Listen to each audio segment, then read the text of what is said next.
Hi guys, and welcome to another Watch Geek video. Now, just like all the other watch YouTubers, I decided to do a state of the collection, and this is going to be the final video of 2023. So in advance, I would like to wish you all the best in the upcoming 2024, and hopefully you will achieve all your dreams, including horological ones. Now with me, the 2023 was pretty accumulating year, if we can say it like that, because I had a lot of unplanned watches that I kept. Ever since in 2022, I pretty much solved all my grails, and I'll cover those in a couple of minutes. I just want to cover the new ones first for all of you who are returning viewers. For all of you who haven't been watching my videos, stay until the end to see all the collection. So we're going to try with the newest acquisitions, and then we're going to move on. So, believe it or not, for 2023, most of my watches, if we exclude the Explorer 2 Polar, include Chinese watches. Now, Chinese, ever since I got this channel, like, let's say, I believe it's like now 7 years old, at the beginning, when they would send me in watches for a review, you could clearly tell why they cost as much as they cost. Some of them had brilliant specs for the money, some didn't even have amazing specs for the money, but all of them had one thing in common. When you get them under a macro level, they showed their price point and you knew why you're paying more for a more expensive watch. However, in the last 6 months to up to a year, things have dramatically changed. Some of the best finished watches I reviewed come from like brands like Bolony, even Merker watch group, and I'm simply baffled by what a giant leap they had when it comes to quality of those final touches and the finish quality and quality control. So the first one that I decided to keep was this Merker watch Shenzhen W10. I actually like it more than the Hamilton and all the other equivalents because it comes with these curved sides, and that just like blew my mind away. It sits on the wrist pretty low. It's a manual wind. It's beautiful. Everything that you see on the dial except for the brand name is loomed, and the loom is amazing. And these numerals shine in such a clear way. I cannot describe it. It's like you're watching HD TV. Like in the middle of the night you wake up, they're not smudges of numerals. They're like clearly seen. Really impressed by this watch. It is, like I said, a manual wind, and I decided to keep it in the collection. Then came Bolony. First were the 1926 Oyster, which I loved. I decided to keep it, but then because of these two Bolony watches, I decided to sell it because it became pretty ridiculous, like accumulating all these watches, liking them, and then just decide to keep them. The next one is the 1921 American. Now this thing under macro, I don't know, this is like a $200 watch. If you go directly with Bolony, it's like $150 to $200. I've recorded watches costing $3,000 or $4,000 that do not have the finish at the same level as this one. But what strikes me the most is something that I just cannot seem to catch on the camera is the dynamics of the dial. The dial has this sand texture, but it's like a brilliant sand, like it shimmers as you move the watch around. Then the numerals, some of them turn dark, some of them turn pretty silver, and the hands and the way everything works together with the heat blued second subdial, it's just amazing. But like I said, on camera, the camera simply doesn't have the dynamic range. At least my camera doesn't have it. So when I do something like this, it's just gonna wash out the whole dial. But in person, this is when this watch shines. When you put it like this under a more direct light, it's simply amazing. The case finish is amazing. The case size, the shape, everything.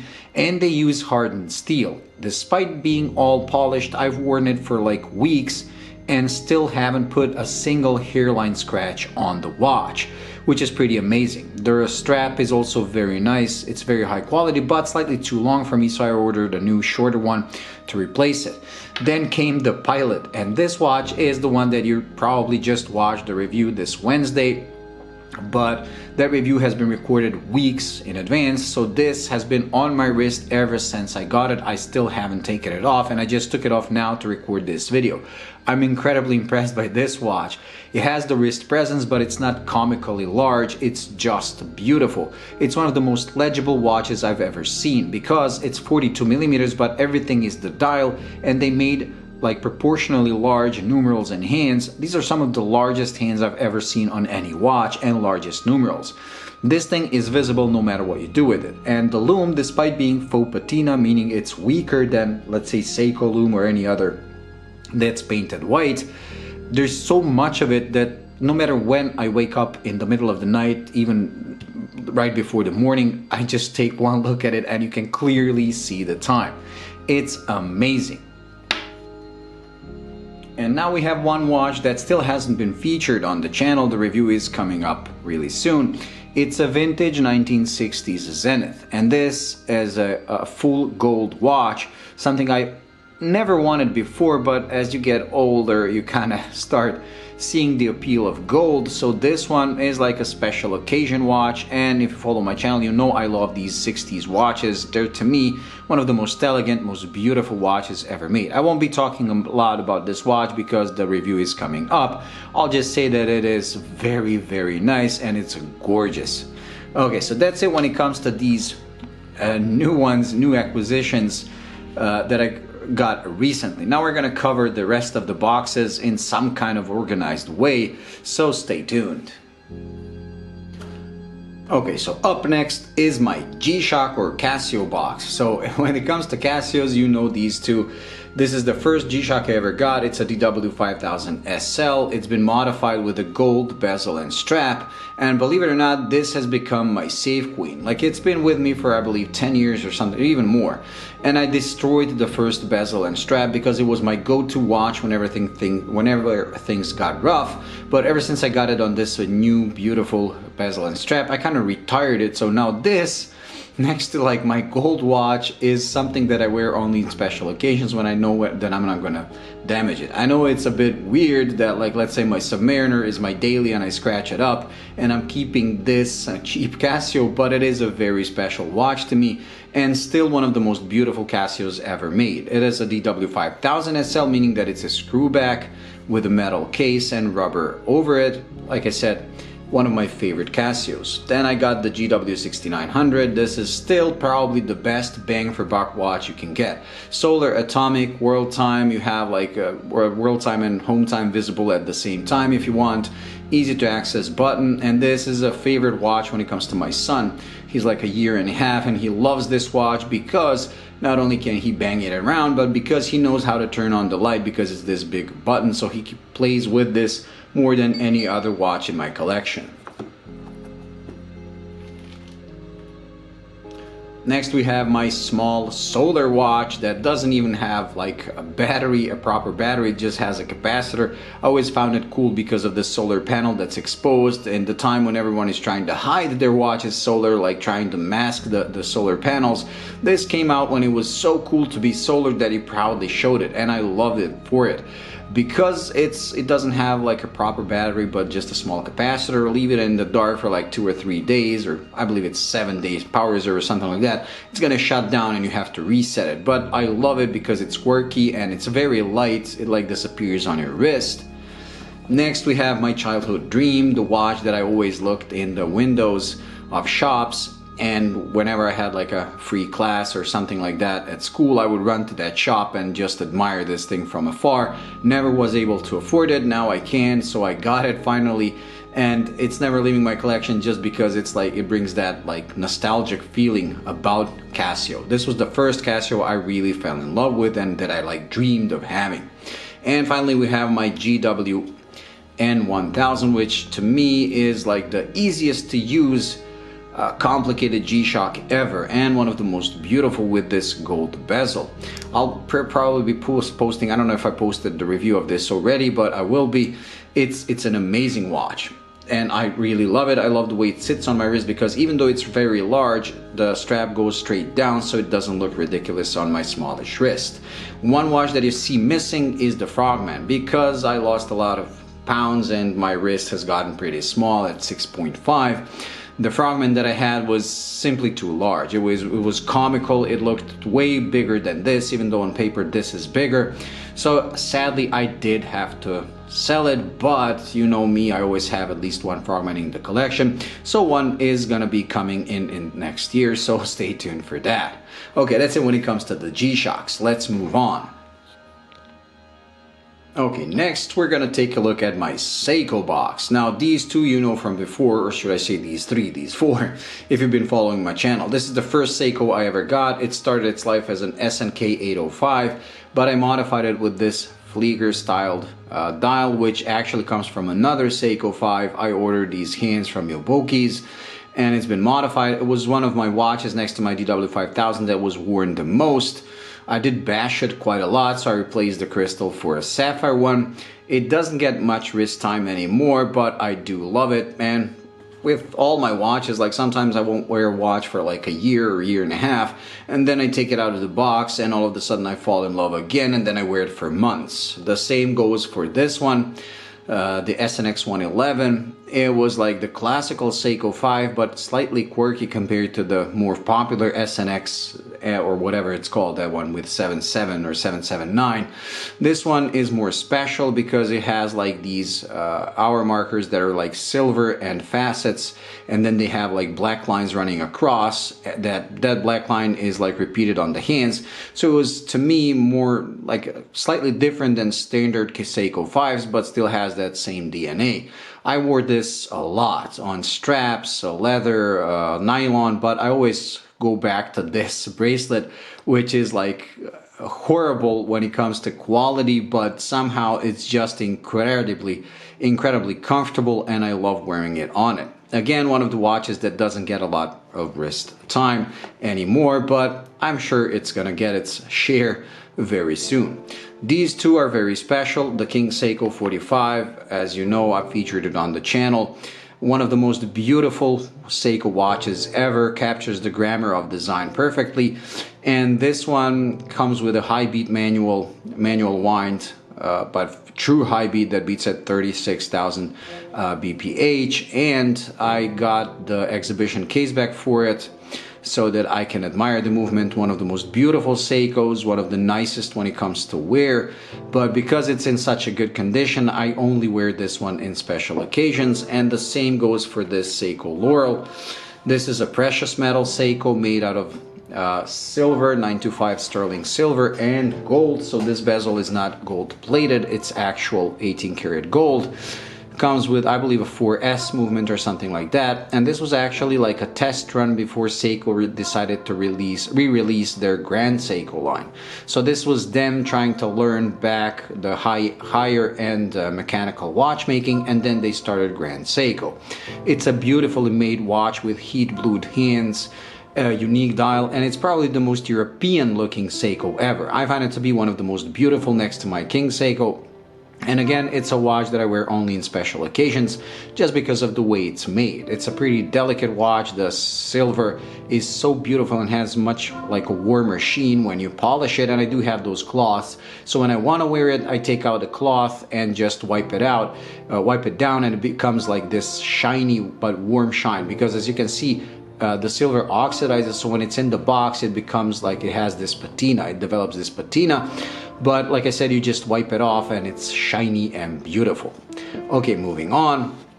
Next we have the monster, the tuna, the Emperor rose gold tuna, which was always a grail of mine ever since it came out, with this handset and with these markers, because it's perfectly symmetrical in the dark because the date is here. And I love this. I find it more in spirit of the tuna that's supposed to be more and more legible with each generation, and I find these hands to be more legible than the ones on the traditional tunas, so I find this as an improvement. Seiko discontinued these, and prices of these have actually gone quite up since I bought it. I bought it used, but I got a pretty good price.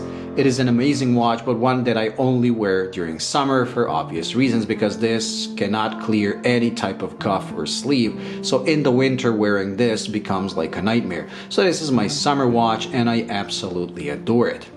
And last but not least, when it comes to Seiko, is the 150th anniversary Iote. I didn't want to get this watch to keep. I just wanted to do a review and like sell it on. And I got it through that deal that I had with one of those Japanese shopping sites, but when it arrived, it was in pretty much perfect condition, even though it was used, and I was the only bidder. So I actually got it for a ridiculously low price.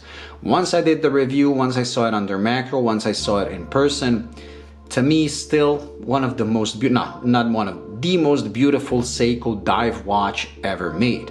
It has the DNA of the Marine Master 300 without any of the drawbacks that I have with the Marine Master 300. The MM300 is a wonderful watch, beautiful, but the case is too big for my wrist, it's too thick, the hands are too short for my taste. This thing solves pretty much all of those problems, making for a slimmer case that's also smaller but keeps those recognizable lines. And I mean the finish, look at the alternating finish on this case. This case, like, you put this on your wrist and you're just like, this is a dangerous thing to wear, let's say when you're driving your car.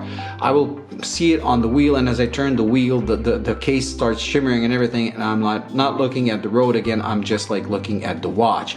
It's a danger on the road. That's how beautiful this is. This beautiful green sunburst dial with a gold seconds hand, because it was like a special edition and limited edition. It's not a regular production model, just makes it even more special. It photographs well, it looks great in person.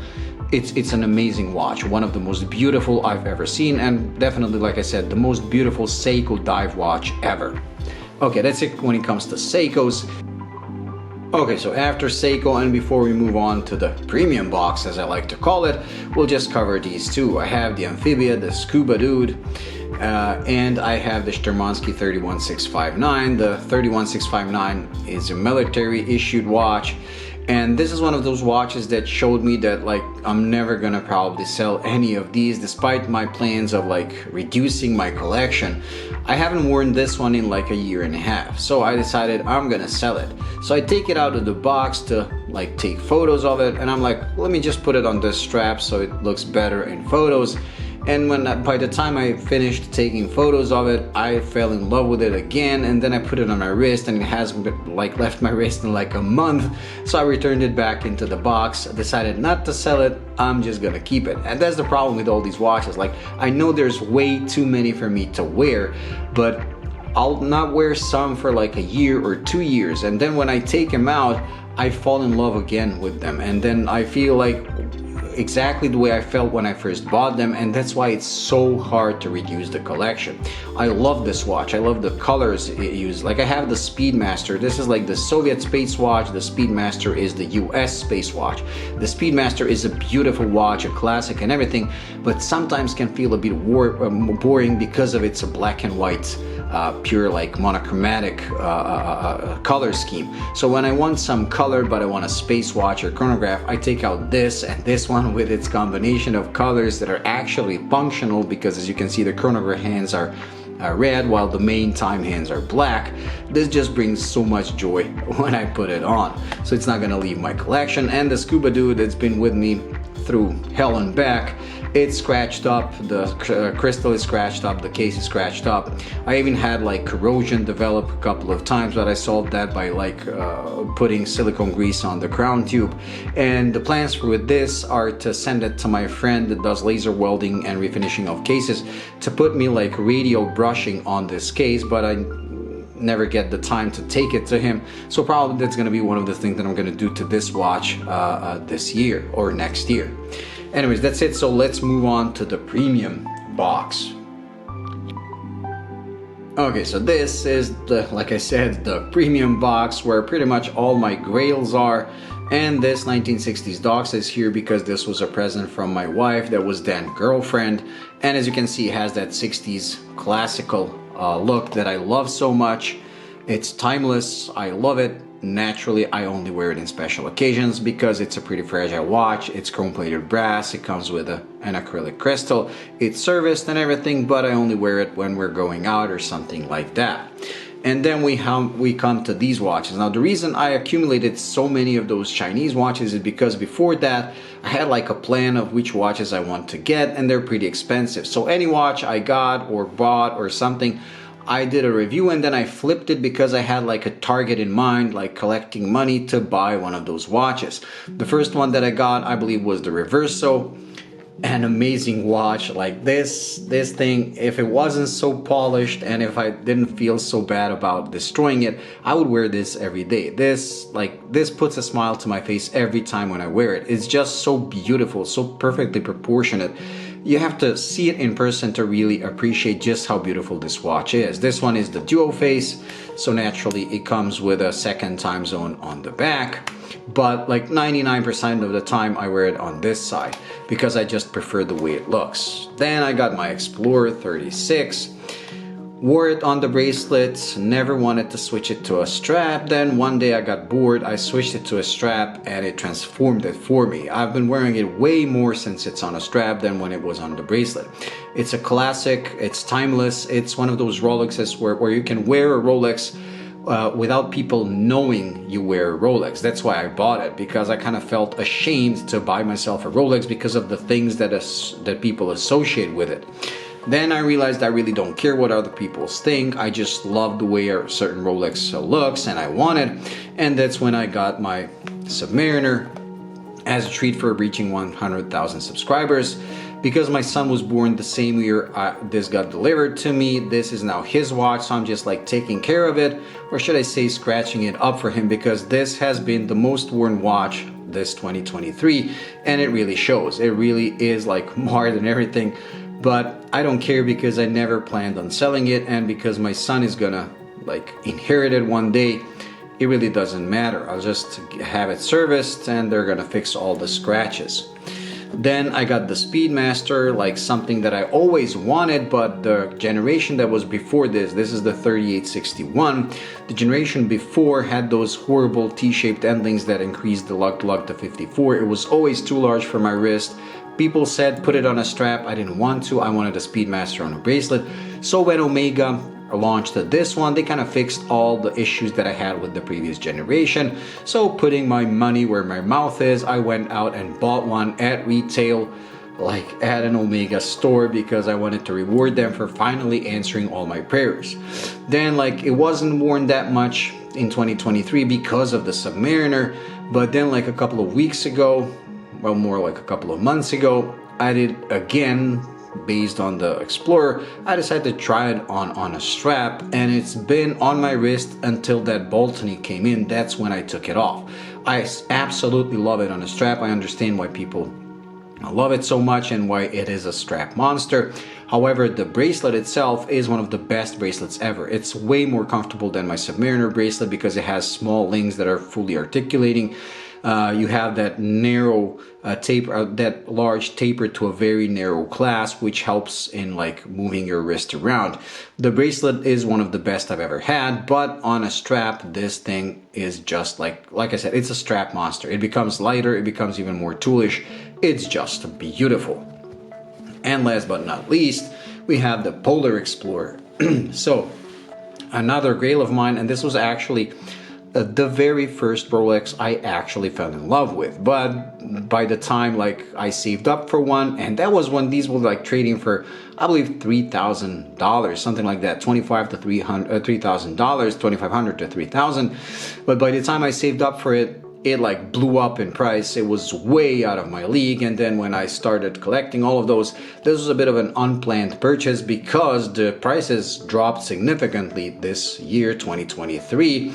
This one became more available, so I decided to pick it up, afraid that one day the prices are going to go up again, and I absolutely love it. Another watch that's an absolute strap monster. No matter what kind of strap you put it on, it looks wonderful. It also looks great on its bracelet, but on a strap, it's a completely different watch.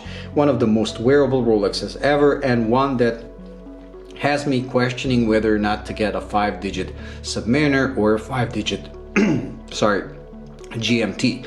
The way these cases, the 5-digit ones that are slightly smaller, the way they wear, the way they sit low on the wrist, it's just mind-boggling. It's an incredible watch. Anyway, so that's it when it comes to all the acquisitions. There are actually two more incoming, believe it or not. One is a G-Shock and another one is from a micro brand. But like I said before, I had like a goal of reaching each one of these watches that are very expensive, so I kept flipping watches even when I liked them because this was the end target. When I covered all of these, especially when I got to the Speedmaster, so I had the Reverso, the Submariner, and the Speedmaster. These two are just bonuses, but these three together with my DW5000 SL is probably the 4-watch collection that I would ever need. But being a watch geek and watch nerd, and this being a form of illness. Of course, I have a lot more, but these 3 plus my DW5000 would be enough for me. Now, when I covered all these bases, I was kind of like left without a goal. So now all of a sudden I didn't have to accumulate money to get one of my expensive grails. And that's when those Chinese just started staying in collection.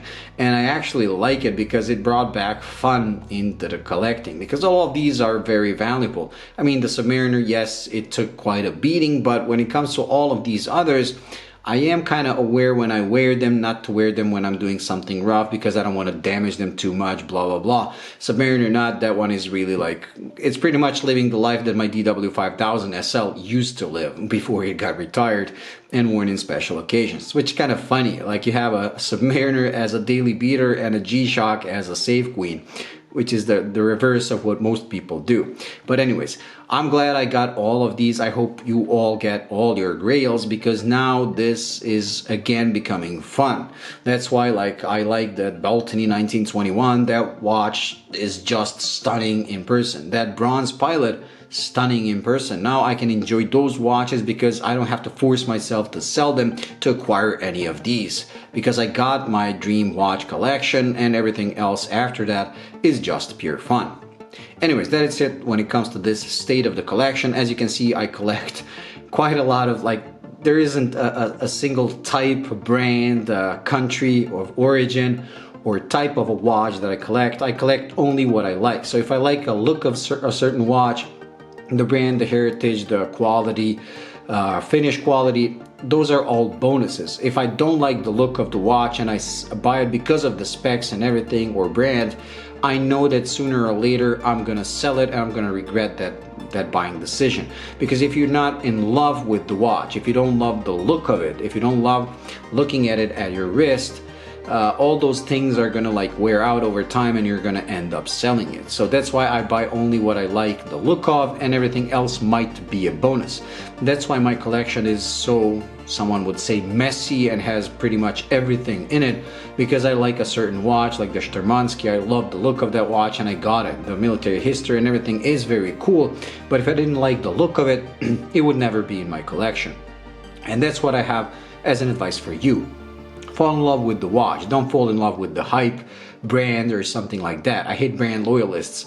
Like, if I have a Rolex, I have to hate Omega. If I have a Rolex and Omega, I have to hate Casio. If I have a Casio, I have to hate Rolex and Omega and any other high-end. Why? Why can't we enjoy all of them? I can enjoy a watch that Solar Seiko, Solar Casio is, I believe, like $15 or $20 when it comes to retail price, and I love it just as much as I love any of these. So buy what you like, don't listen to others, and you're gonna have a wonderful collection that you're gonna enjoy looking at every day. So that's it. Again, I wish you all the best in 2024, and until the next video, bye.